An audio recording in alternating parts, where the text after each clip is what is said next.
Hello, Jessica Frost-Ballas here with the newest installment of the Interactive Cards by Jess series for Simon Says Stamp. Today I'm celebrating Christmas in July and getting a jump start on my holiday cards with this Snowman filled double slider surprise. So let's get started.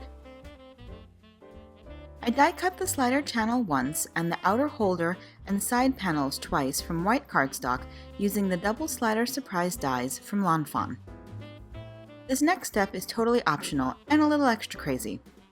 I wanted to build one long continuous scene, so I start by using some low-tack purple tape to temporarily hold my slider channel in place on one of the outer panels. Then I carefully fit my side panels into each side of the channel slider and tape those down as well.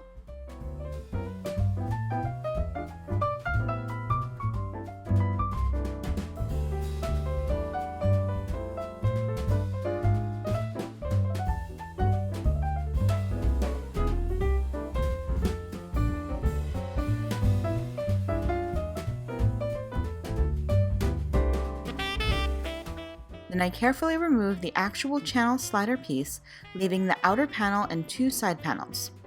I tape those together and then flip them over to reveal one large panel. This is approximately what it will look like when the side panels are fully extended from my slider card.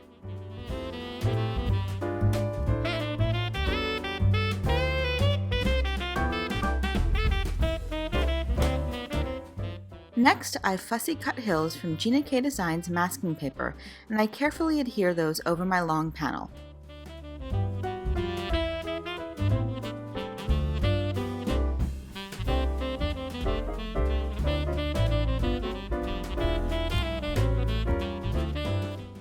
I blend tumbled glass and salty ocean distress ink over the top of the panel with a blending brush to create my sky.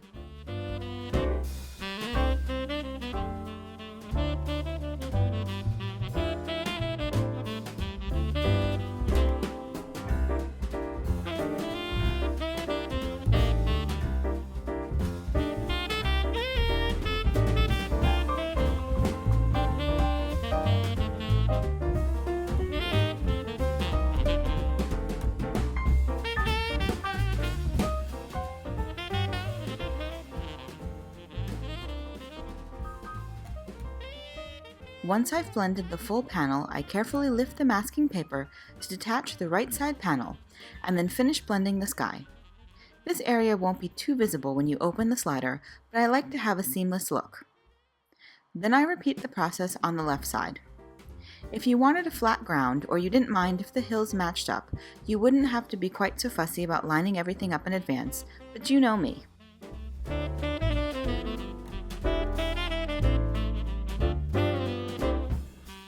Now you can see how my three panels will eventually fit together to create one full scene. Then I worked on the actual slider mechanism. I started by adding a thin 1/8 of an inch strip of double-sided adhesive to the top and bottom channel and front and back side of the slider channel. The die cuts the cardstock to show you exactly where to place that strip. You want it to go all the way from the left to the right with no overlap.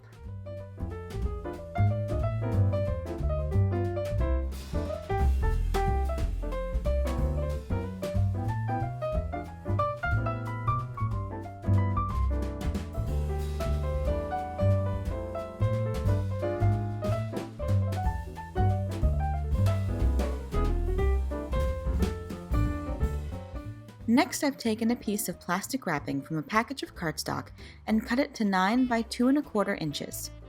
Anything flimsy and plastic will work, but this allows me to recycle some materials I'd normally just throw out. I add a strip of the thin adhesive to one end of the plastic strip.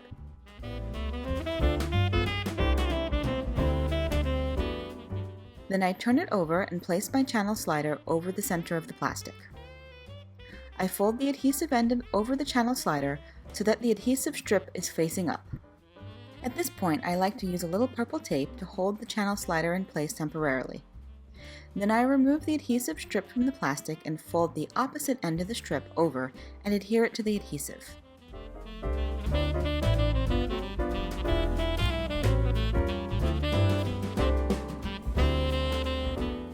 You don't want it to be super tight, but you also don't want it to be too loose.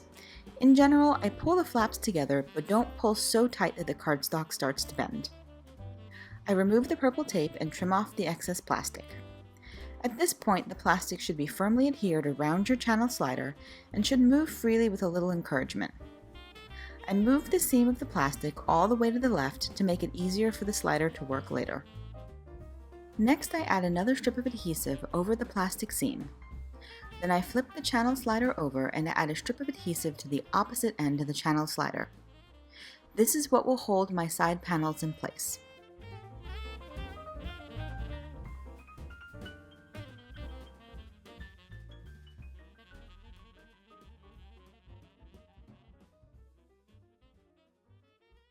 With the mechanism complete, I turn my attention back to my scene.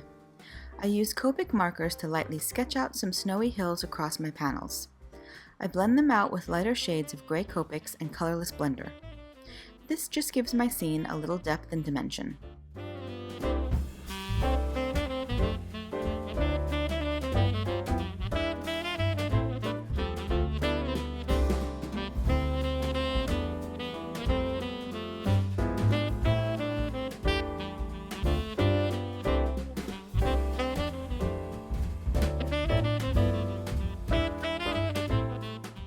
Then I stamp part of my sentiment from Mama Elephant's SCRIPTY Christmas onto the right side panel with VersaFine and heat emboss it with clear embossing powder.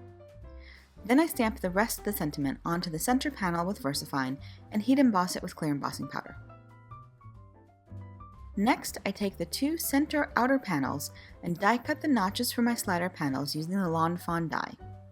It's cleverly designed to fit snugly against the side of the panel so you can see exactly where to die cut it.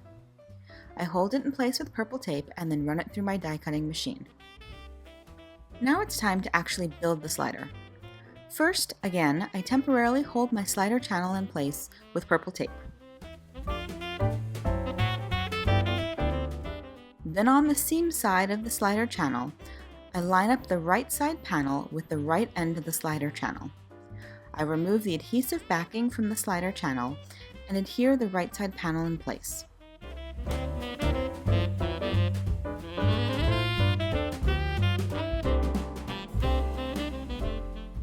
Then I turn my slider channel over, temporarily adhere it again, and this time I turn my left side panel over as well, line it up with the right end of the slider channel and adhere it. Make sure your design on the left side panel is not facing you during this step, or you'll accidentally have one side panel adhered upside down on your finished design. When you turn the slider channel over, you can see how the side panels slide out. Next, you take the outer center panels and fold them along the top score lines. I use a bone folder to get a sharp crease. Then I apply adhesive to the top scored area on both outer panels.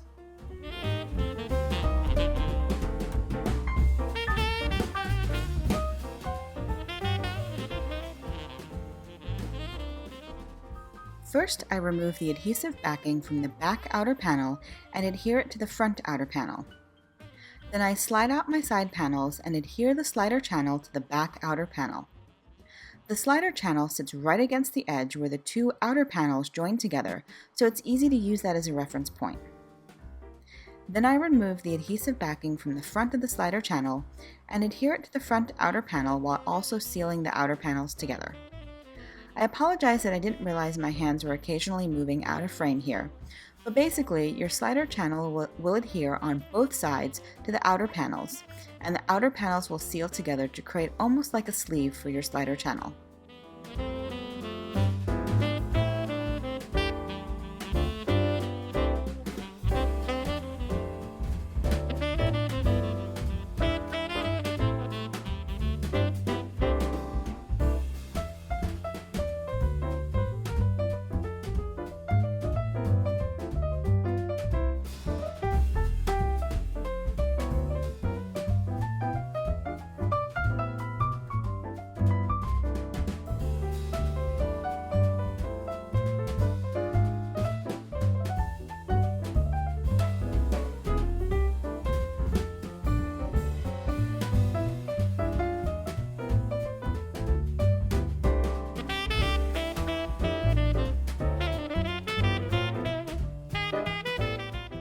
Off camera, I stamped and colored a bunch of snowmen from Mama Elephant's Little Snowman Agenda. I die cut them with the coordinating dies and then arranged them on my scene.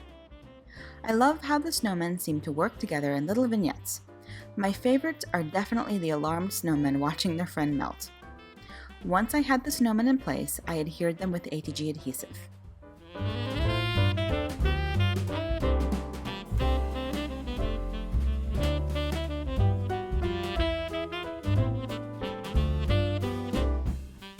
Next, I die cut a panel of Lawn Fawn Blue Jay cardstock with the Simon Says stamp wonky rectangle dies and adhered it to a card base. Then I used foam mounting tape to adhere my double slider.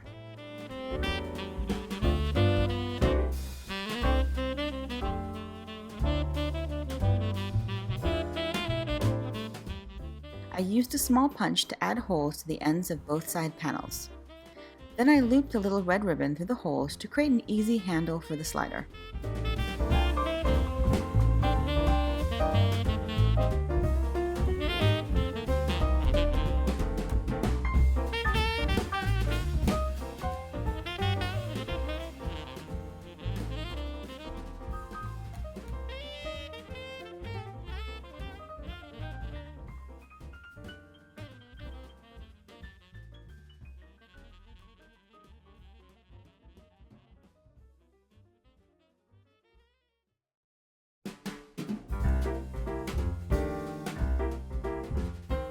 To finish my card, I added snowflakes and snow to the sky using a white gel pen and 2 sizes of a Posca paint pen.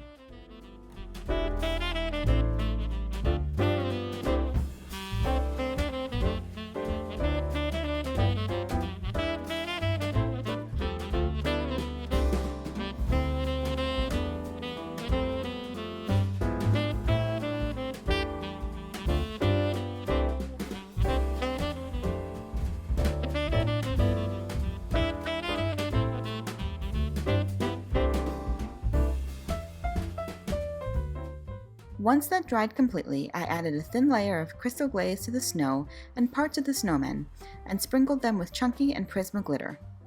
You don't want to have too thick a layer of glitter or glaze, or it will make the card harder to slide, but a tiny bit works just fine.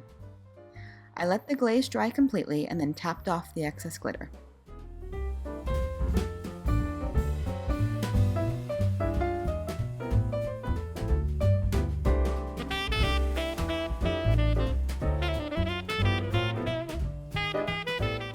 And that's it. I hope this gives you some inspiration for your holiday crafting. When do you start building your holiday card stash? I'm already super behind for this year. Thanks for joining me today, and I'll see you next time with a new interactive card. Have a fantastic day, and until next time, happy crafting. Bye!